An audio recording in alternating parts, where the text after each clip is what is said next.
With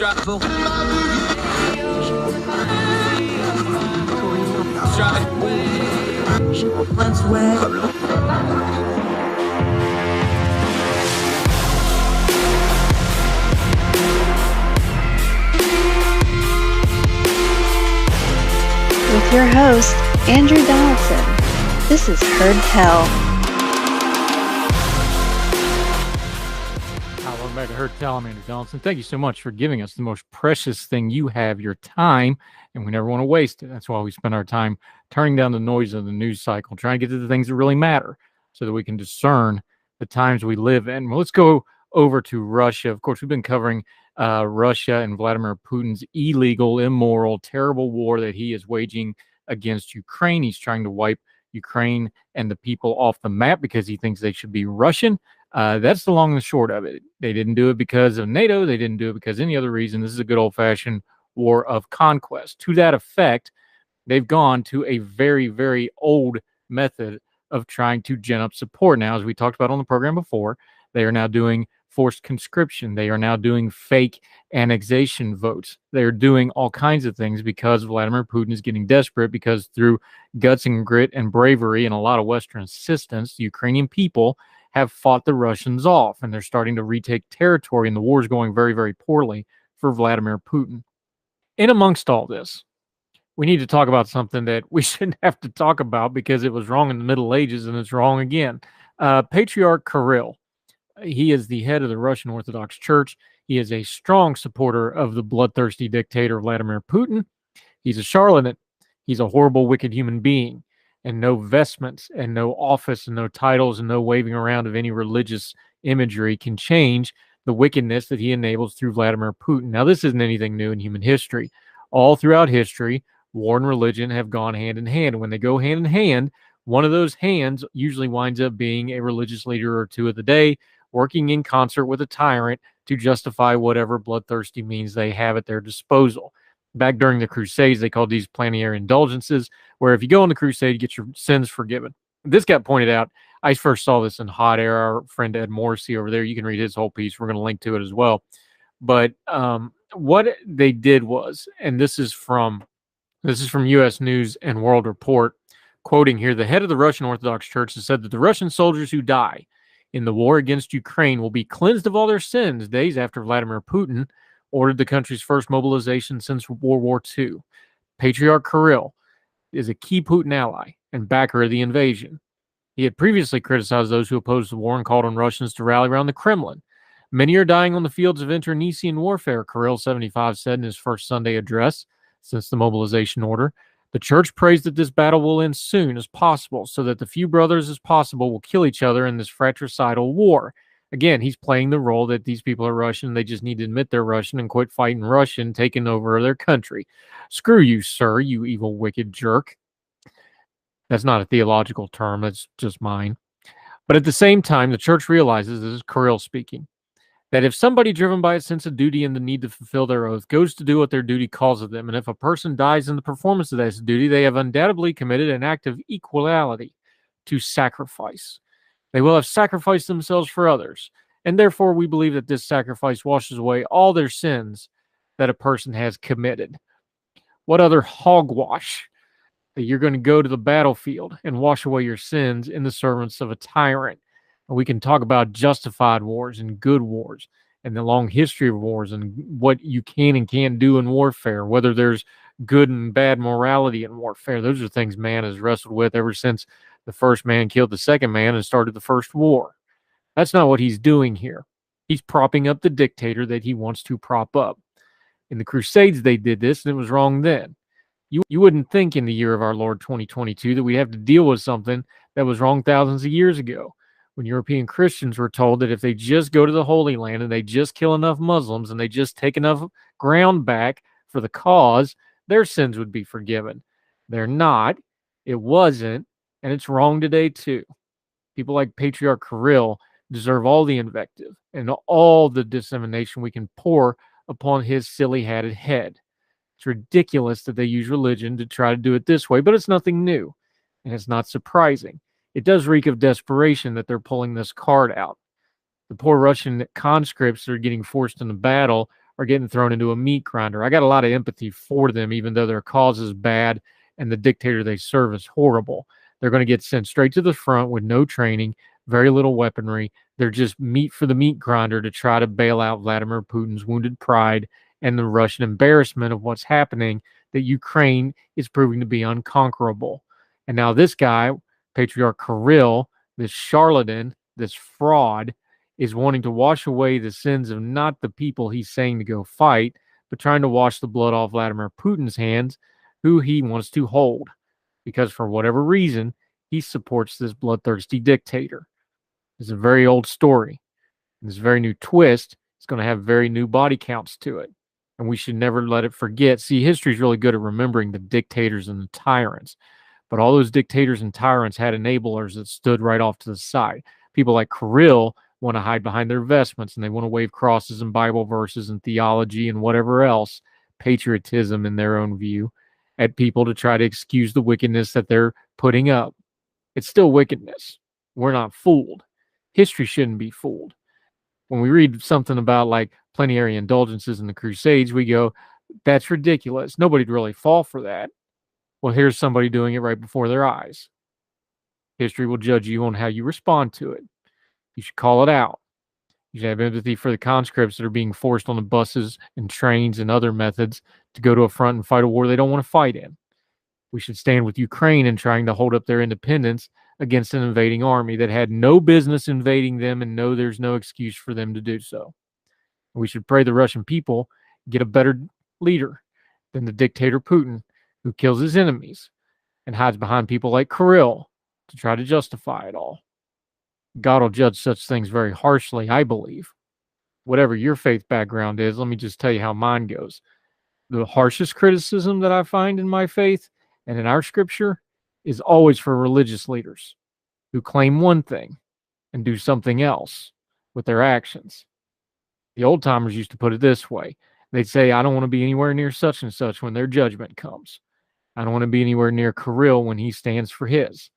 And for the many thousands that will probably die, that he promised them something that was not his to give. More Heard Tell right after this.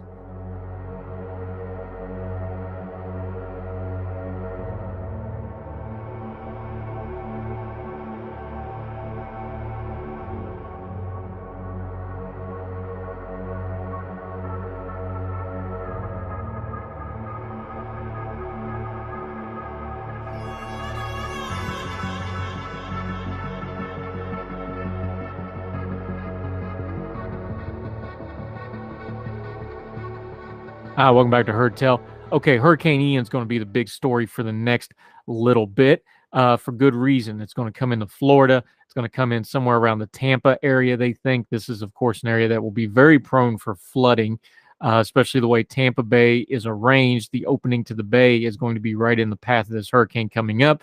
That means it's going to push a whole lot of water up in there. Central Florida is going to get a massive amount of rain. As you know, Central Florida, a lot of it's swamp. It's going to flood. People are making their preparations. Now, as we are rightly looking towards Florida and the rest of the East Coast that may be affected to this, and they batten down their hatches, first, this thing went tearing through Cuba. Now, we covered on this program that Cuba has had a lot of problems lately, even on top of the communist regime that continues to oppress the Cuban people. They have had massive shortages of food, of fuel, and they've had an absolute crisis in the healthcare system, especially their emergency medicine, where they can't get people to the hospital. The emergency medicine people aren't getting the people in a timely fashion, so on and so forth. In other words, three of the main things you need to have in place for disaster recovery when something like a Category 4 hurricane like Ian goes rolling through is things that they've been struggling with for months, if not years now. And now this hurricane has come through. So somewhere in our preparations, we should spare a prayer and a thought for the people of Cuba. They suffer already. They're going to suffer anymore. And when you already got food and fuel shortages and a healthcare system that is failing on the emergency medicine end, not to mention the rest of its care, that's a bad time to have a natural disaster. And that's exactly what had. So keep an eye on that. Now, if you're one of our Florida friends, please keep your head down. Stock up now. If you can evacuate. Although by the time you hear this and the time we're recording it, it may be too late to get out. Make sure you stock up on water, fill up those bathtubs, all that good stuff. Keep your head down, make good decisions, take care of you and yours. Things can be rebuilt. People can't be replaced. So make smart decisions. As soon as this hurricane passes, the recovery effort will start. We will do what we always do. We want you to give if you can, donate time or money if you can. If you're in Florida, of course, you can actually go and help out. As we've always said with charity stuff, and I want to say this before this disaster hits, if you're going to give money, try to give it as close to the source as possible. Find long-standing established charities in these areas that are affected and give directly to them. There's nothing wrong with those big national names like the Red Cross, but the problem is they have massive overhead. And when you give to them, the money goes to their overhead first, and then whatever gets left over eventually will get to the disaster relief area. I know this from experience. Happened to us in West Virginia. Listen, there's nothing wrong with giving money to those folks, but if you want to get the most money to the most people as fast as possible where they can do things in these communities, give it to the people in the communities that know how to do it. We're going to get a list together. We're going to vet a list. We'll get it up, get some links up where you can help out. Just go ahead and put your mindset in, because as soon as this thing passes and the winds die down, the recovery effort will start. We want to be able to give you good information on how to help out. More Heard Tell right after this.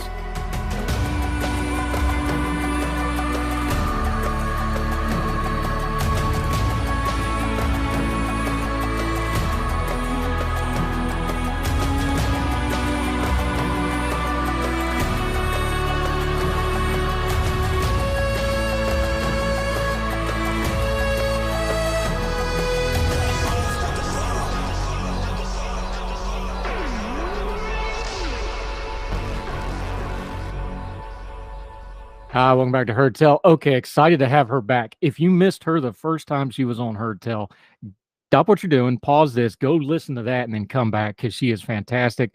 Thrilled to have her back. Finesse Moreno-Rivera, accomplished criminologist. She's a Young Voices contributor. She is really, really good on this stuff, getting past the buzzwords, getting to data on things like justice, on things like criminality, on things like social justice. I'm so thrilled to have you back. Thanks for the time. Thank you so much, Andrew. It's great to be back. All right, we're going to talk about a hard one today. We're going to talk death penalty. Can we just start with some honesty before we get into stats and figures and the emotions of all this? Let's just start with some honesty. Here's where I'm at on the death penalty. I've been trying for years to talk myself into complete abolishment of the death penalty and never wanting to have it for any reason. But every now and then you just get that person that beat their kid to death with a ball bat, or, multiple serial killers with no remorse, or you got war criminal. There's always that exception that pops up and stops me just short of that. Now, that war's against. I understand the flaws in our justice system. I understand the limitations of our government-run justice system. I understand they've got a whole lot of things they're not doing right, so I don't trust the process either. So that's where I'm at on it. You've got polling data. The polling numbers on death penalty are kind of coming down. Am I in the mainstream? Am I an outlier? Is there other people that feel like me, or am I just a weirdo by myself here with that kind of an honest assessment of it? Absolutely not, Andrew. And thank you very much for your honesty. What the polls are showing, and me personally, I think that a lot of us feel the same way. What we're seeing is a strong 6 out of 10 adults who favor the death penalty. However, there's a huge caveat here in that they do believe that it's not applied racially neutral, that it does not deter crime, and that it's also a huge talking point for everyone, in that they're thinking about it should be applied to the most heinous crimes, the most severe that you're thinking of. You're thinking of killers or anyone of that nature. But as we all know, that's not how it's currently being applied at this time. Yeah, and even the way it's written into our laws, there's still a federal death penalty. Some states have abolished it, like California. Some states have not, like Texas, which has put in an express lane. Everybody's dealing with it a little different. But even the way the law, for example, sexual assaults and rapes are not qualified for the death penalty, even though those are some of the most heinous crimes we have. Things like that, like even if you're pro-death penalty, just the nuts and bolts of the law, the black and white of the law and the legislation to it, there's a lot of gaps. There's a lot of holes. There's a lot of stuff that hasn't been updated in decades, if not longer. Just the machinations of government on how we manage our criminal justice system. Is neglect a good word here, where it's just kind of been left alone and we do all the debating, but it hasn't been maintained, upkept, and paid attention to in the proper ways? Is that fair to say too here? I think so. I really do. And it's definitely one of those hot topics where, again, it can be very heated. But it's one of those things where, we should definitely have a death penalty, but wait, I don't want to be the one who does it. I don't want to be the person who stands up and says yes or no. It's really interesting too, when you said neglect, because for some states who even still have a death penalty, they haven't even, executed anyone in over decades. Oregon, Pennsylvania, these types of states. So they still have the law on the books, somewhat as a just in case, but they're actually just not even using it. Yeah, and you're writing in the Counterpunch. I say this every time somebody's on, but you really need to read this piece. It's got a ton. I think I counted 38 links in this thing. There's a ton of links, a ton of information. You need to read the whole thing, decide for yourself. We've linked to it. Make sure you go through the piece because it's way more than we're going to get to today. But when you just start stacking the data up on this stuff, and you go all the way back to the colonies of the Americans and start talking about the death penalty, when you just start going through the data over and over and over again, break it down. What's a theme that you see when you see those big data sets? Because the numbers, your eyes just start moving. Did you see a theme that's consistent when you're looking at the data of the death penalty in America for the last 260 odd years? There's quite a few themes. One can definitely say that there's a political theme. We all know the death penalty is utilized and also reinforced and brought back up depending upon our administration. Perfect example would be Trump was continuing the executions when he was in office compared to Biden, who's really slow rolling through the process as of right now, if not halting all of them. There's actually still a racial theme. There's a theme of negligence. There is a lot that's going on where it's, applied unfairly. It's completely unstandardized. I mean, when you really are looking at the data and everything stacking up, it's a bit shocking that it just seems reckless how we are applying this, and then also how we are carrying out the executions themselves. Yeah. Finesse from Moreno-Rivera joining us. Let's talk about the way we carry executions out, because this is something I don't hear people talk about very often. Look, I'm a history guy. I study history. There's been a lot of different ways to kill people when you need to kill somebody. All right. There's it's like the movie Million Ways to Die in the West. You can execute people a lot of different ways. Mm-hmm. One of the things in America is we have used lethal injection pretty much exclusively, with a few very rare exceptions, for quite some time now. So we got a long data set on this. One of the inherent problems is, though, in our quest to have the most humane execution possible, we also picked one of the most complicated methods of execution possible. Like, it's not a simple process to do lethal injection, because people, they just put a needle in. No, that's not how that works. Talk about that, because at the core of when we start talking about government incompetence, or we're going to talk about the FDA part of it and the medical part of it, or we're going to talk about the morality part of it, making a more complicated way to executing people, that made a whole bunch of problems in itself. And then that just starts to really stress test all the other fractures that's in this process to begin with. Absolutely. So, as listeners may or may not know, is the reason why we do have a death penalty and why it may not be looked at as a violation of our Eighth Amendment against cruel and unusual punishment is because our Congress looks to us, the American sample of people who are on juries, to say what our society, sees as being cruel and unusual. And to us, because we continue to lean towards the death penalty, that's why we still have it. With that being said, we're also looking at the idea of our society evolving in how we operate within executions, and just being the decency is actually the nomenclature that is utilized within the Constitution. So with that being said, you're looking and trying to execute someone in the most humane way. And so, as you can see throughout history, we have tried various different techniques, such as firing squad or gas asphyxiation or hangings. And that's where we landed with lethal injection, because it's what you just said, Andrew. You would think, okay, you just put a needle in and everything is done. However, there wasn't a lot of consideration as to how we would be able to keep up with the need for the chemicals utilized for the executions, or who would be administrating them. You think about needles, you're automatically going to think about a doctor, right? Well, you have to consider that doctors have ethical concerns because they're here to help us, to actually give us life, not take it away. So what you see is that there are some doctors who are involved in executions, but they're not, yelling it from the rooftop or, talking about this with their colleagues. That may just be their moral and value thinking, okay, well, if anyone should be doing it, it should be me. But what we're seeing a lot of is with a lot of these stories are that those who are participating in these executions are, there's plenty of autopsy reports that come out that, they're seeing multiple holes, they're missing veins. It's taking a very long time for individuals to pass because of the products that they're using aren't what they are supposed to be. As I don't want to get too far ahead here, but the main problem with lethal injection is that we actually don't have the correct medicines to use, the correct combinations in order to humanely execute someone. And in the beginning, Oklahoma, who is really out there right now in the news with a lot of their box executions, they were actually the very first individuals, or they had, a doctor who had come up with the three ingredients for performing executions.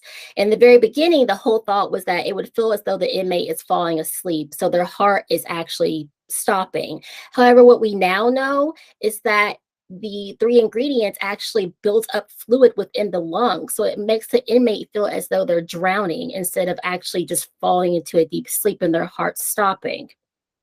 So we also know the FDA can't regulate these substances, but I'll get to that as well. But, just really quickly, because lethal injection is fraught with a lot of issues when trying to come up with these chemicals, just a few days ago, it was announced that Alabama was going to try to pursue utilizing the nitrogen asphyxia, which also was brought up by Oklahoma legislator there, based on a paper from a criminal justice professor who isn't a scientist, who isn't a medical profession, looking at nitrogen. As we know, we need oxygen to breathe. So if you replace that with nitrogen, then you're going to start to feel, it'll work as though it's gas asphyxiation, pretty much. But the paper is only based on the effects that pilots or scuba divers have experienced whenever oxygen has been taken away and they're just naturally breathing in nitrogen. So yet again, what we're seeing is, just a play on people's lives, just trying to figure out what we can do to humanly execute these individuals when really it's just, we're just testing it as we go.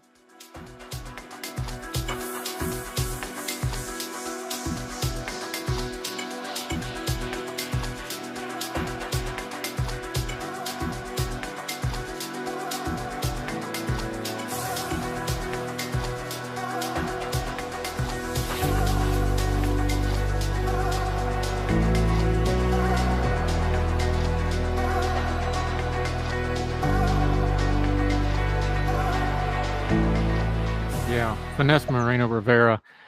I don't want to be macabre about it and I don't want to be flippant about it, but let me just say it for the sake of the conversation, because this is a grown folk adult conversation about this topic. It's a tough topic. When you really get down to it, there is no humane way to kill another human being. You got to kill them. Like you have to stop them from living, whether it's in combat or whatever else. If you're going to kill somebody, you got to do it and you got to follow it all the way through. And the problem is human anatomy and human physiology and medical science, that's going to be a little bit different for every single human person because they chemically react to things differently. And people are tougher than some other people. And there's some medical science stuff that we just can't explain scientifically. We just can't. That part of it is where the morality of it comes in, is because you talked about the botched executions and how horrible they could be. You noted one in your piece that went over 3 hours trying to get it done. The fact of the matter is, though, how do we reconcile those two things? Because it's like, look, whether it takes 90 seconds or 90 minutes, you're still killing a human being. The morality of that is something that we can't quantify in all that data set you have. So how do we deal with that part of it? I think that's really interesting because when it comes down to it, and I was really thinking about this and how to frame my thoughts, or even try to consider what others may be thinking when listening to this, or what others have thought, right? That, like, again, this is a very hot topic. I think that this comes down to your values and your morals. And we know that that shouldn't be a part of our criminal justice system, that truly should be apart from just looking at facts. But what it comes down to is that's what it is. We're actually saying it's okay to kill someone. And I think that a lot of people have a hard time accepting that and talking about that, because then you come into the conversation of thinking about, well, does that make me better than the person that we are executing? And at the end of the day, does it? I don't know. Maybe it does, maybe it doesn't. Also going back to what we're looking at, who are we executing? What have they done? You know, everyone's morals and values are different. And we also don't want to talk about, number one, the political lean, how these individuals are pawns. But then also we don't talk about the religious aspect of it as well. You know, religion really does underscore a lot of our laws and a lot of our criminal justice system, whether we like it or not. We try to say that they're separate, but they're not. So, you know, I think it comes down to morality and values to say that, yes, I'm okay with killing someone. And that may mean that you're not better than the person that we're executing. Yeah. Finesse Moreno-Rivera, is the heart of the problem with this debate, though, is it's one thing to say on Twitter or Facebook or even in a courtroom, because you just mentioned the judge still says it, God have mercy on your soul when you give the death sentence. It's still in there. Isn't the core of this problem is it's one thing to say it. It's one thing to say it in the courtroom, but then some human being has to go and do that. And I really wonder when we discuss this, and I do it all the time, like somebody does something is like, yep, put them under the jail. That's a horrendous crime. And we all have that natural reaction. I wonder if it would change how we view this debate if we just skip ahead to the parts like, okay, this person has done something so bad that they need to be removed from society for the good of society. Are you willing to do the deed to get that done? Because I think that changes the whole perception on the whole thing right there.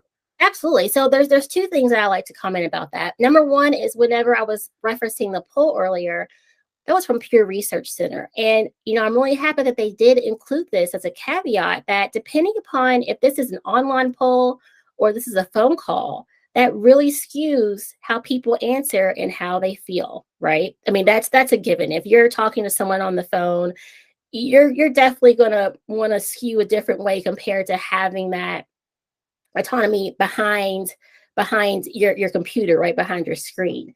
You know, another thing as well is I don't know if you follow a lot of YouTube channels, but there's one called Soft White Underbelly. Andrew, have you heard of that before? I have one, but I've not seen the YouTube channel, no. Okay, so Soft White Underbelly is made from, I want to say his name is Mark Leda. And what he does is he primarily operates out of California and talks to individuals on Skid Row. He talks to people who are drug addicts. He'll talk to Johns. He'll talk to pimps plus with their prostitutes. He'll talk to prostitutes. He'll talk to gang members. He'll talk to people who have been shot. He'll talk to kids who are homeless. He does follow-up on individuals. I mean, it's absolutely amazing. And what's great about this channel compared to something like Intervention on A&E, which I think is completely exploitive and you really don't learn anything, is that it really shows you empathy. It shows you as, you know, as a person watching, you know, society and who an individual is. It's almost humanizing. So just yesterday, I pulled up his channel and he had an interview with a warden / executioner. And I mean, this guy was from Alabama, very straightforward guy, seems, you know, no whistles and bells. And, you know, when Mark said, what does it feel like to have to execute someone? And he said, you know, I don't lose any sleep about it. It's my job. And when the clock strikes 12, I hit that button and it's done. Because what they had was an electric chair. But the one thing that stuck with me is that he said that I treated them as a human being up to that single point. Me and my guards, that's what we did. And he said the number one thing, and the reason why he could sleep at night is because that he knew that that person, without a doubt, was responsible and that needed to be sentenced to death. And he said 9 times out of 10, these individuals would confess right up to the point they're walking to the chair. And I think that also is a great segue as well. We're talking about the Innocence Project, but that's a whole nother topic. But again, check that out, Soft White Underbelly. You could tell too, it wasn't something that he looked forward to, but it was something that needed to be done at the end of the day. But that was his job, right? We're not talking about people who just sign up, who just want to experience it, which I think is completely unethical. But that's also another story.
Finesse, Moreno-Rivera, we're talking about the morality of it. It brings us back to what you dovetailed your piece in at the Counterpunch. Again, you need to read this whole thing because she has just stats galore and links all over this thing. It's well researched, like her stuff always is. That's why we're happy to have her on. We're talking about the morality of this. The fact of the matter is, part of the morality of being able to execute someone is, well, we followed the letter of the law. You know, you make the law the bad guy. Okay, the court, you know, a jury of his peers and the court and the legal system and all the appeals, we should have our hands clean in this execution because the entire justice system says this needs to happen. We can't say that with a straight face right now because the way the drugs are set up, the way the process is set up, the way the laws are set up, and you detail it in your piece to great detail. Pretty much every execution right now is in some shape or fashion going outside of the written letter of the law to get done. And that's just the fact it is right now. So if I'm going to be morally consistent, even if I understand that we should have a death penalty in some ways, you can't do the right thing the wrong way. So just the morality of it not being done correctly brings us right back to this moral imperative of we have to fix this system or we need to not do it until we get it fixed. Absolutely. Absolutely. Because as of right now, we are operating outside of the law just to get these executions done. I mean, you know, with the state's regulations and even the federal regulations, they're just shrouded in secrecy. We don't know what's being done. We don't know where they're getting these chemicals from because they've been outlawed by the government to be imported from other countries. So, you know, at this point, we're operating illegally to you know, keep these executions going. And by going, you know, Oklahoma's on pace to execute 2 people, I think, a month at this point. And they have continuously been in the media for botched executions as well. Yeah, Finesse Moreno-Rivera joining us. There are 26 states that have secrecy protocols surrounding how executions are done and the people that are involved. This is where we get from the morality. We can get into some regulation here because this is a government operation. It's a law enforcement function. I understand there needs to be protections of the executioner. You know, the old trope about the executioner having the hood over his head, right? Like, okay, the executioner needs some protection and they need some privacy and they need some anonymity. I don't know that needs to extend to every single person involved, though, because it sure seems to me when we're looking at these, how do you have accountability? How do you make sure training standards are up to snuff? How do you make sure they're properly trained and know the procedures ahead of time? Because this is one of those things, look, you're only getting one shot at these things. Like, this isn't like something like, oh, we'll just do it again tomorrow if it doesn't work, right? You're there for the duration. And like you had this horrific botched execution that took 3 hours. Does these secrecy laws need to be looked at, or at least look at the procedures and go like, okay, 1 or 2 people need anonymity, but the rest of y'all, we need to have some accountability here? Absolutely. You know, to me, there should only be at the most 2 people within the room. There shouldn't be more than that. And everyone should have a reason as to why they are, whether that's the warden and then a doctor, preferably a doctor, but then that's it. There should be some type of accountability, because then to me, you're also just shrouding in secrecy your own morals and your own value. You're just hiding behind something because you maybe you're just scared to admit it to yourself. Maybe you're scared just to admit it to, the people who you work with, your family, your friends, society as a whole. There's no reason why these regulations should not be transparent. And the fact that they're not just, again, goes to show that something just isn't right. Yeah. Finesse Moreno-Rivera joining us. You talk about the Eighth Amendment. It has pretty vague language in this regard. That's not unusual in the Constitution. It has a lot of vague language in it because the idea was, well, this is the overarching thing, and then you states go figure it out and make legislation for it. So in and of itself, that's not an evil, but there is room for legislative fixes here. We're not going to change the Eighth Amendment. That's not going to happen. What legislative fixes should be worked towards here? Even a state that wants to have the death penalty, what should be some of the things they're working for? Should it be the FDA gap where the FDA is no longer regulating the drugs? Should it be the medical staff that's involved that actually physically does these, like some kind of a specific training for them, since most doctors won't do it? Do you whatever that may be? Is it a law enforcement fix on the system that gets them there? What's some of the legislative things? Because that's an attainable goal that we should be working towards. Oh, goodness, there's so many.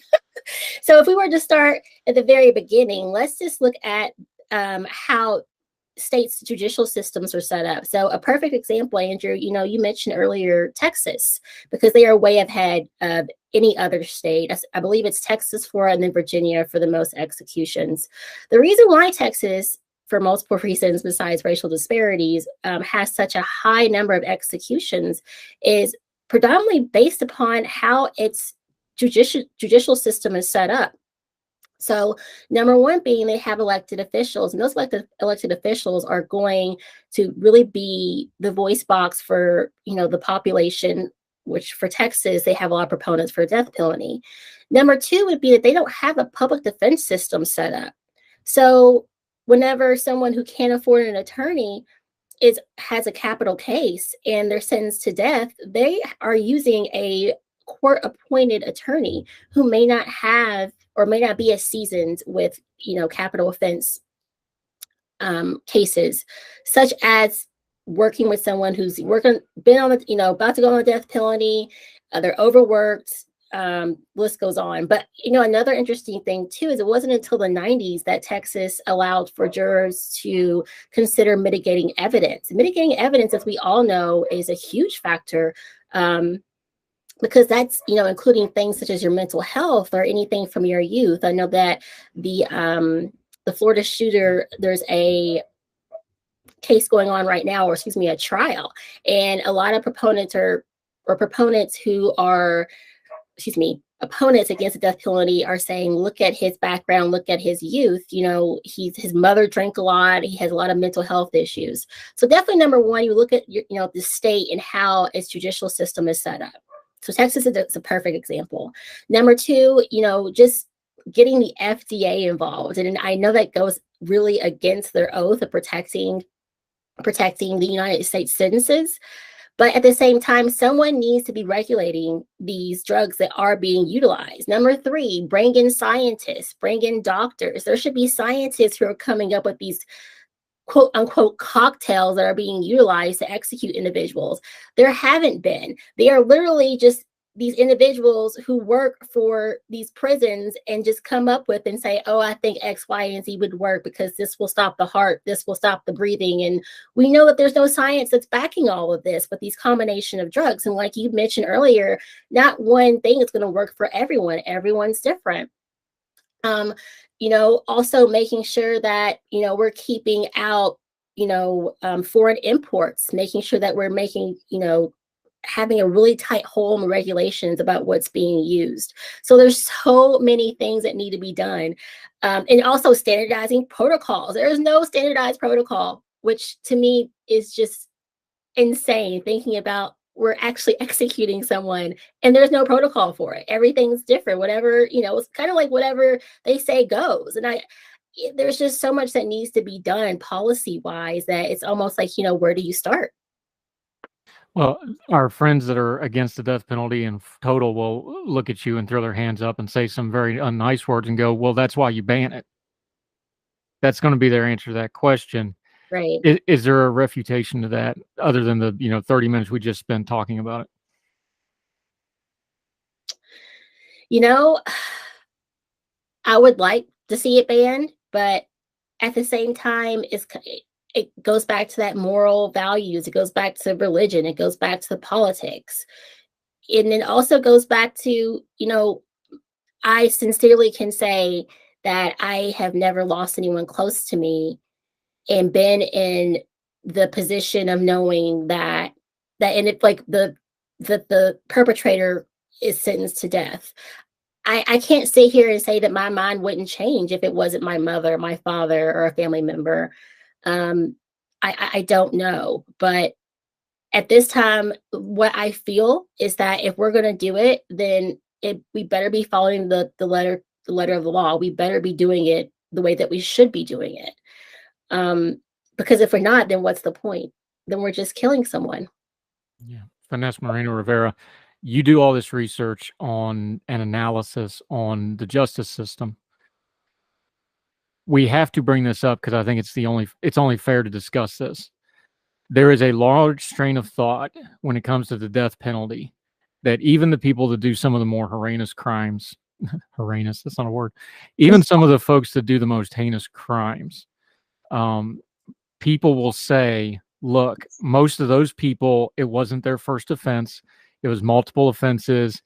The system creates them. And now we're going to use the system to kill what the system created. I don't go quite that far with it, although I'm empathetic to some of that in certain circumstances. I don't think you can broad brush it that far.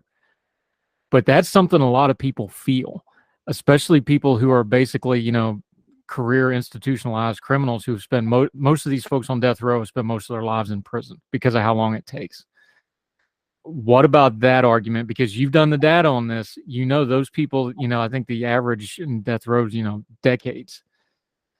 What do you say to that of like, look, we're creating criminals to kill something we ourselves created that's immoral in and of itself? I don't necessarily describe to that, but I understand the argument. I understand the argument too, but I'm with you. You just can't make that broad stroke. You just can't. You honestly can't. I mean, we definitely create it. We are a society who we punish rather than empower and help and intervene. But at the same time, I don't think that I can completely agree with that. Is talking about the death penalty as punishment one of those things that's a linguistic thing we should stop doing? Because it's not really a punishment, it's an intervention.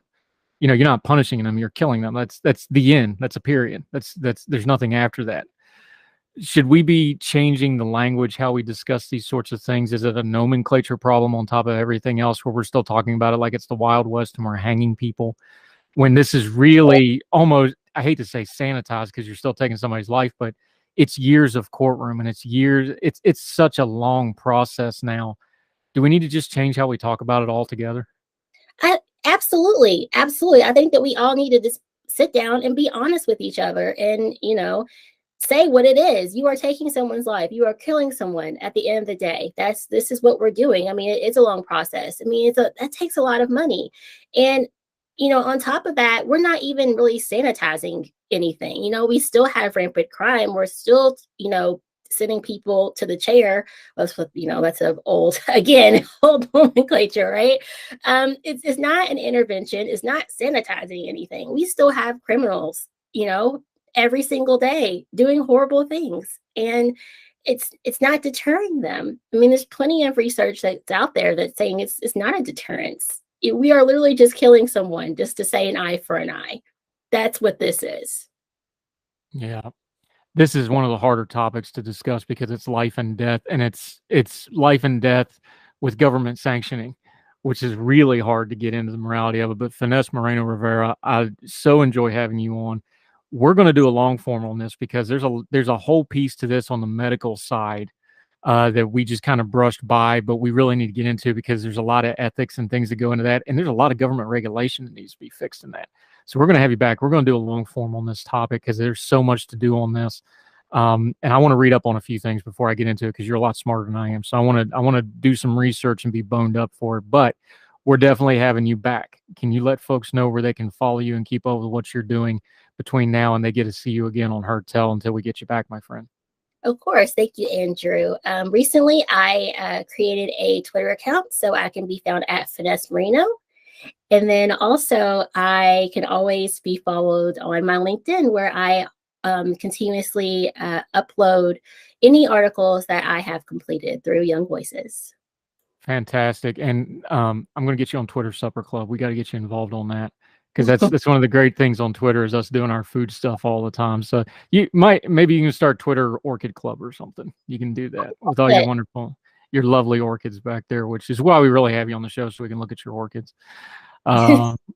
We kid. You do great work. We greatly appreciate you. She's also a Young Voices contributor. You can see all her stuff on her page. Let's do a lighter topic next time, because I always enjoy talking to you. But you do criminality. This is what you do. I know. It's so funny. My fiance recently said, why can't you just write about something happy and good? So I think I'll be doing something on prison reform here soon. So hopefully next time you have me on, I'll be talking about some good things that have been happening within the criminal justice realm. We all need some good news too, so that'll be great. Finesse Moreno-Rivera, you are fantastic, madam. Thank you so much for the time today. Thank you, Andrew. Thank you.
That'll do it for this episode of Heard Tell. Wherever you and yours are, across the street, around the world, we hope you're well. We hope you're well fed. We hope to see you again soon, right back here on Heard Tell. Take care. All the music on Heard Tell is provided under a Creative Content license from monstercat.com.